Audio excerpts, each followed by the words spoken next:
હું જીતેન્દ્ર સૌજીભાઈ વાઘાણી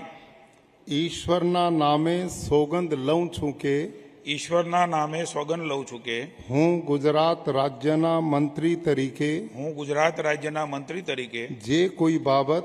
જે કોઈ બાબત મારી વિચારણા માટે લાવવામાં આવશે અથવા મારા જાણવામાં આવશે તેની જાણ એવા મંત્રી તરીકેના મારા કર્તવ્યોના યોગ્ય પાલન માટે આવશ્યક હોય તે સિવાય પ્રત્યક્ષ કે પરોક્ષ રીતે કોઈ પણ વ્યક્તિ અથવા વ્યક્તિઓને કરીશ નહીં અથવા તેની કે તેમની આગળ તેને પ્રકટ કરીશ નહીં।